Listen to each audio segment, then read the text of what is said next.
Hello friends and welcome back to the channel. Thank you for clicking on the video if you're new. Temperature check 24 degrees, so another sweaty day. I thought I would film an impromptu video about twin flames. I've been kind of thinking about it recently and I wanted to do a follow-up to my video that I did previously on tarot addiction because that got quite a lot of views, and also it's about engagement as well. People liked that video. It got a really good response, and I don't know if it's me, but I feel like I am being served more of these kind of personal development, tarot readings at the moment. I feel like I need to tell people about this and how even my views have changed. My views have changed on soulmates and twin flames and spirituality. I really wanted to talk about this, and I really wanted to talk about the toxic content I see aimed at women, primarily produced by women, in an almost grifter sense. So the women will produce these videos because they are playing into the vulnerability of females, and they will get clicks and they will earn money. And in the same time, they are hurting vulnerable women which believe in these concepts. Sadly, it tends to be females that fall for these concepts of soulmates and twin flames because it gives them hope that the man that they love or the man that they like is going to return to them. It's almost like in sport, it's like men need a timeout, sit on the bench, they need to think about things. They need to process things because remember, we are taught that males and females think differently. In some respects they might be, but in others, no. We are taught by this whole polarity thing that you see in spirituality that men think differently, that men need time solo to process their emotions. They need time away from the female. And then after this time away from the female, they will have this almost epiphany, and then they will come back to the female. This is taught a lot through tarot readings and even some dating content I see. The man has to be this masculine energy, this strong masculine energy that needs his time to think, not be around the wishy-washy, floaty female in her divine feminine. In a way, it kind of, I think it infantilizes men. It kind of treats men that they are these stupid, one-note beings that cannot make a decision without retreating to a man cave. And I on the whole feel that it infantilizes men. It treats men as this stupid Marvel character that needs to spend time on his own to make a decision. In the same way where we have stupid concepts that I don't use, such as girl dinner, because that infantilizes women. Even the term girl dinner, it's saying that I'm a stupid female that cannot make my own dinner, so I have to eat crackers and hummus for dinner because I'm a stupid female. On the whole, I don't like these infantilizing terms. So let's actually get the definition of what a twin flame is, so you're on board with me. A twin flame is an intense spiritual mirror soul connection based on the idea that a single soul splits into two bodies. There is no scientific proof that twin flames exist, and the concept is rooted in New Age spiritualism and ancient Greek myths about beings being cut in half. If you notice, there's a lot about Greek culture at the moment to tie in with the Odyssey, and I think in general people are getting more interested in ancient Greece and how people used to deal with human emotions. It seems to be pretty popular at the moment and the zeitgeist of the times. Core characteristics: the mirror effect. They reflect your deepest insecurities, hidden flaws, and past traumas, acting as a catalyst for personal growth. Intense dynamics. Relationships are often tumultuous, passionate, and prone to a runner and chaser cycle where partners pull close and push away. Instant recognition. Meeting triggers an overwhelming, immediate sense of familiarity, deep understanding, and magnetism. What I want to talk about is the runner-chaser dynamic of twin flames. And I remember there was that whole twin flames documentary a few years ago, which I don't really want to give even more publicity to because it was clearly a cult where they were telling people to change genders, and it was really scary, really. Tarot gets hold of this, and it gets hold of this notion that there is a runner and a chaser in the dynamic. And of course, this will really appeal to a woman that is deeply in love with someone and the man that they like is not showing them reciprocal feelings. This will really play into her insecurities because it will tell her that this man is the runner, you're the chaser, and usually, to be honest, some of the advice I see isn't on the whole bad advice. A lot of the advice I see is work on yourself as a feminine, have your own interests and hobbies, and do not wait for this man. If you took that advice at face value, I think that's absolutely fine. This idea of just getting on with your life and not waiting for the man. But it's the advice I see which I feel is toxic, where it tells women to almost keep this man on the back foot. It's this advice of always just doing your own thing, but still living in hope that this man will return. And let's bring Taylor back into this. This is the song that I talked about in one of my Taylor videos of Peter, the song of how she kept the light on. She dated other people, but she kept the light on for Peter. I think the song Peter by Taylor Swift, I think it primarily talks about a twin flame dynamic. It talks about a dynamic where these people believe they are destined for each other, but they just need to almost experience more life or have some time away from each other. And to me, it feels like a representation of a so-called twin flame dynamic, and this hope that once people go through their inner trauma and sort stuff out, they will return to each other. So it's going to be a bit monotone. Okay, let's see if we can do it. And I won't confess that I waited, but I let the lamp burn. As the men masqueraded, I hoped you'd return. With your feet on the ground, tell me all that you've learned. 'Cause love's never lost when perspective is earned. And you said you'd come and get me, but you were 25, and the shelf life of those fantasies has expired. Lost to the Lost Boys chapter of your life. Forgive me, Peter. Please know that I tried to hold on to the days when you were mine. 'Cause the woman who sits by the window has turned out the light. And I just got to the point where I just know that this doesn't exist. I mean, as possible as I can, I believe this isn't a thing. This isn't a dynamic. Your twin flame is not coming back to you. I think it definitely pulls into the insecurities of women, and it's other women making money. They are grifting. People sometimes ask me, what do you view as a grifter? To me, a grifter is someone putting out harmful advice or harmful content that they do not believe in. It's not even their viewpoint, or they are doing it just to make money, just to make money off people and hurting people in the process. And I think some of these tarot readings are just pure grift. And even now, I've seen an emergence now of AI tarot, which is so scary because I know YouTube is trying to clamp down on this. I can see behind the background as a creator, YouTube is trying to clamp down on AI content, AI YouTube channels, and YouTube is having like a massive put down of no, we're not allowing this to happen. I have seen AI tarots, and basically what it is they steal content from legitimate tarot readers that are trying to earn money, and they will overlay just an AI script. And you can tell it's AI because the voice has no inflections, there's no up and down of the voice, there's no change in cadence. It's just crap saying that this masculine is going to return to you, this masculine is watching you, this masculine is checking out your social media.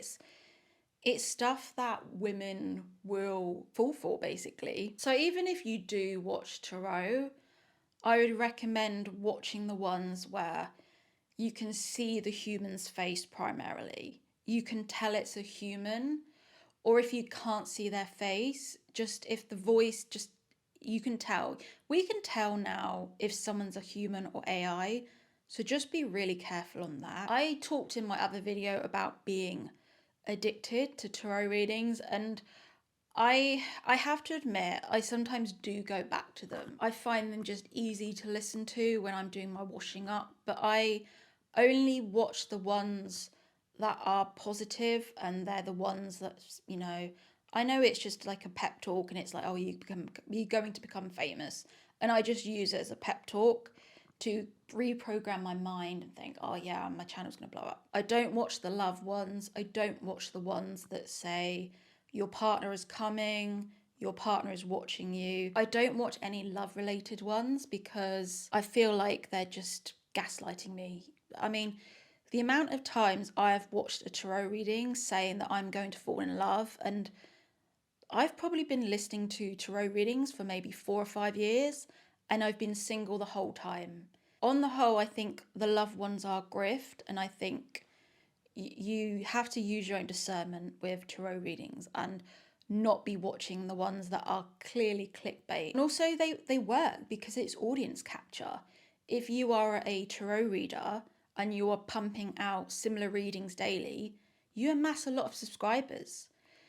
Because for me, I have to talk about different topics. I can't talk about the same topic all the time, and then I talk about a different topic and I lose subscribers, and it's because I don't have audience capture where I'm pumping out the same thing daily. I've literally seen tarot channels blow up and have like 10,000 subscribers and only have like a few videos.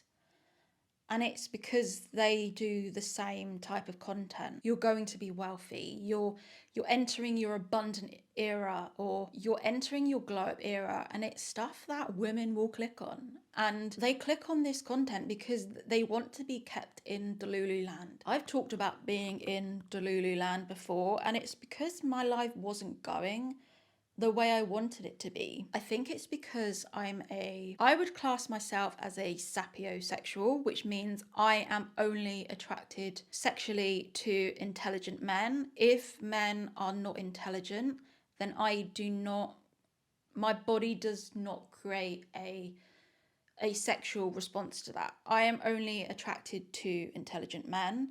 And then I've also thought, am I partially demisexual? Let's just tick all the diversity boxes. Demisexual is a sexual orientation where a person feels sexual attraction only after a form of strong emotional bond with someone. So I think I have a bit of that as well, where if you put a really attractive man in front of me, I wouldn't feel an innate sexual attraction to him. I only develop sexual feelings for a man after I become emotionally attached to them, or in some way I feel that they're intelligent, and then my body creates a sexual desire. I'm not one of those women that can just see like a hot barman and be like, oh my god, I want to have sex with them. This is why on the whole dating apps do not work well for me. This is why I have done limerent crushes on people. It's because I have watched them online and I've seen that they are intelligent and I like the way they think. Then I develop a crush on them. And this is what I find difficult with dating, because you're just going in blind with someone, and I'm trying to create an attachment based on photos and a bio, and then I go on a date and then I realize that the man is not intelligent, and then I don't feel a sexual attraction to them, and I don't feel that I want to progress the relationship. I mean, I think I'll probably end up with someone that is incredibly intelligent, but maybe not what people would be like, oh my god, he's like the hottest man alive. Because for me, I'm only attracted to intelligence. And this is going to sound arrogant, but if someone isn't as intelligent as me, I'm just not interested, and I just tend to pull back from them. It's just how I am. Can't really change it. Twin flames versus soulmates. Soulmates are people who complement you, bring comfort and support, and you can have multiple soulmates in a lifetime. See, I knew that. I already know that you can have more than one soulmate, because it wouldn't make sense to only have one. I don't believe the Greek concept of souls are split and then you spend the rest of your life looking for this one person. I think that's a bit too simplistic, but I think that you can meet someone that you're supposed to meet, and they can, if not complete your life, that would be the wrong wording, but you can meet someone where you just know it's meant to be. Do you know sometimes when you see those couples and they get together and you just get that feeling that they're meant to be, that they were created for each other? I think in that way, I think soulmates do exist. Twin flames are meant to deeply challenge you, force inner healing, and there is only supposed to be one person. So this is where twin flames gets a bit complicated, because I think some people can take that the wrong way. They can take this concept of this twin flame needing to challenge you and they translate it as this dog shit person of a human that gives you a lot of grief is supposed to be your twin flame. You're supposed to stick around and help this person, or you're supposed to leave them and then they come back to you. It just plays on insecurities, and I'm generally not trying to do an internet pile-on about tarot readers, because at the end of the day, I know they're trying to earn money. They're doing what I'm doing. They're trying to earn money. They're trying to pay bills. I don't think these people are necessarily bad people. I just feel sadly that some women see it as an easy way to make money. I generally feel, I don't know why someone hasn't done a big deep dive on it, because I would be really interested in that. I don't have the technical expertise to do a huge video essay on it, but I generally think tarot is becoming the new manifestation. I think manifestation was popular, and then because of the cost of living crisis, have you noticed no one talks about that now? People kind of started to think, hang on a minute, I can't buy a house. This manifestation isn't working. I think people realised that this manifestation stuff was not working. It was only working for the elite few in LA that were already connected. And it's like, oh no shit, manifestation works for you because you're part of the network and you're connected to other creators who can come on your channel. So no shit, manifestation is working for you. But it ain't working for the people in their bedrooms filming content. And I think people realised that manifestation was a grift. So then females needed something else. They needed something else to stop the grift. And then we found tarot readings. And tarot readings, I generally believe, is the new female grift. It's the new, I can't say the word. I'm trying to, in case I get monetized, not say the word.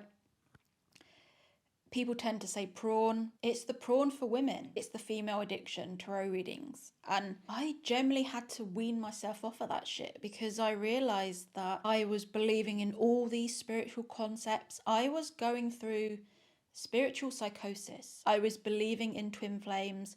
I was believing in manifestation. I was believing in all this stuff. Divine feminine, divine masculine, light feminine, dark feminine. And it was spiritual psychosis.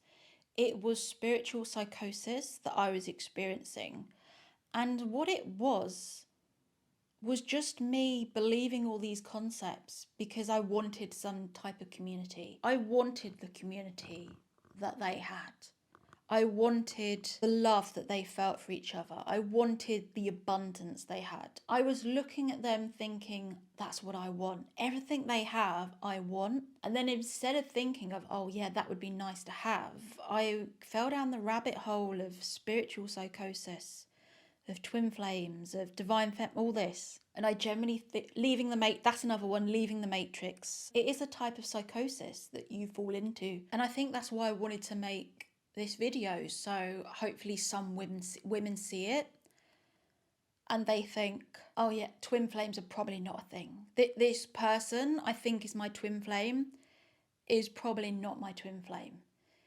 This person is someone that they either have a deep limerent attachment to, or someone that is probably just not a nice guy, but you've fallen in love with them. And that is okay, and that is normal. And I've been there where you feel like you're in love with someone, but as you get older, you realise you're probably not. And that's why I made the other video of I've never been in love, because there have been times in my life where I've really generally felt that I have been in love. I've had those feelings of feeling that I'm in love, the feelings of floating around in the sky, feeling that everything's brighter, feeling that the sun's brighter, feeling that the grass is greener. I have had those feelings, but it's only when I kind of step back from that I realised that it wasn't love. It was just infatuation. It was just sexual bonding. It wasn't love at all. And all this twin flame stuff, it generally preys on the vulnerabilities of women. And the whole reason I do my channel is so women are not abused, women are not put in vulnerable situations, so that women understand, so that women don't fall for scammers, they don't fall for grifter courses. That's the whole reason I do my channel, is so that you're almost awakened to it and you can see it. And then once you see it, you can't really go back because you've seen it and you're like, oh, I understand now. But I just want you to be really careful and to not listen to the twin flame ones, because I generally feel that the twin flame ones are incredibly toxic, and I don't want you to be caught up thinking that an abusive man is your twin flame when he's not.